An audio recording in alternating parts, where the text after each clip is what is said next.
Merong mga bulong-bulungan ngayon na baka daw itong Barangay Ginebra ay makuha itong hindi lang si 6'7 Michael Phillips kung hindi maski na ang 6'10 na si CJ Lane.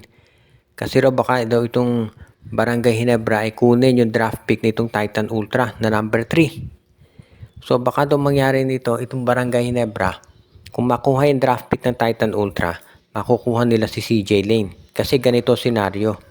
Itong Barangay Ginebra magiging number 1 yan dito sa darating na draft. Kukunin nila si Michael Phillips. Ang magiging number 2 pick naman itong NLEX Road Warriors. Kasi yung draft pick ng Blackwater tinrade dito sa NLEX.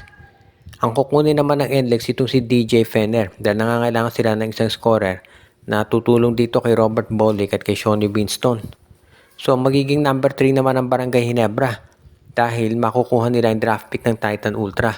At yan daw ang gagamitin ng Ginebra para kunin ang 6'10 na si CJ Lane. Kapag nagkataon, grabe laki ng Ginebra. Kung meron kang 6'10 na CJ Lane, itong 6'7 na si Michael Phillips. At tandaan natin, si Japet Aguilar, 6'9 yan. Si Troy Rosario, 6'7. Si Norbert Torres, 6'7. Ang laki bigla, si Kay Mark Carino, 6'8. Kaya ang laki bigla nung lineup nitong Barangay Ginebra. Nandiyan pa si Isaac Go na 6'8 din. Kaya dito natin makikita na biglang naging higante itong Ginebra at mahihirapan yung ibang teams na makipag-match up dito.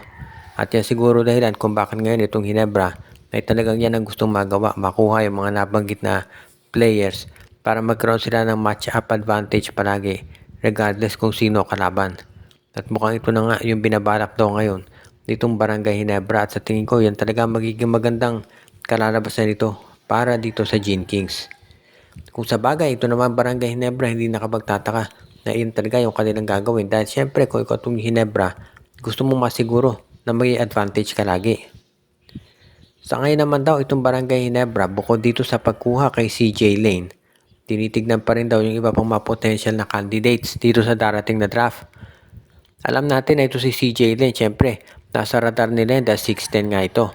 Pero posible rin na baka ang kunin nila na ito si JD Kagulangan na isang point guard na pwedeng maging backup partner ni RJ Abarrientos at ni Scotty.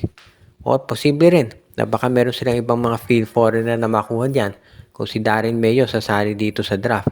Habang magiging maganda yan para dito sa liga. Ngayon, pagdating dito sa mga posibleng mga players ng Ginebra na ite-trade nila, ang nakikita natin dito yung mga pangalan na lumalabas itong si Estil, si Abis, plus yung injured na si Jason David. Baka to si Raymond Aguilar eventually pakawalan na rin yan ng Barangay Ginebra. Maraming mga ibang players na tinitignan din ng Ginebra na pwede nilang alisin. Pero so far yun lang ang mga malamang. Pagdating doon sa mga bigating pangalan ng Ginebra, yung isang palaging nababanggit dyan itong si Stephen Holt. Pero itong si Holt, ititrade lang yan ng Ginebra kung yung kapalit niya na yung matinding player din. Like for example, baka si Cedric Bearfield o si Joshua Monson.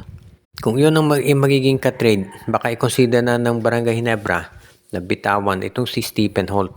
Dahil marami nga nakapansin na hindi talaga to consistent pagdating dito sa kanyang scoring at maski na doon sa depensa niya.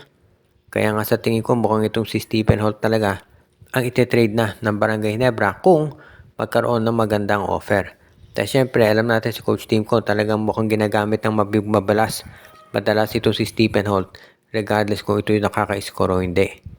So yan ngayon yung sitwasyon dito sa Barangay Ginebra at yan ang dahilan kung bakit kahit na nanalo ito sa Commissioner's Cup, inaasahan pa rin na magkakaroon ng changes sa lineup nito para naman dito sa darating na Governor's Cup.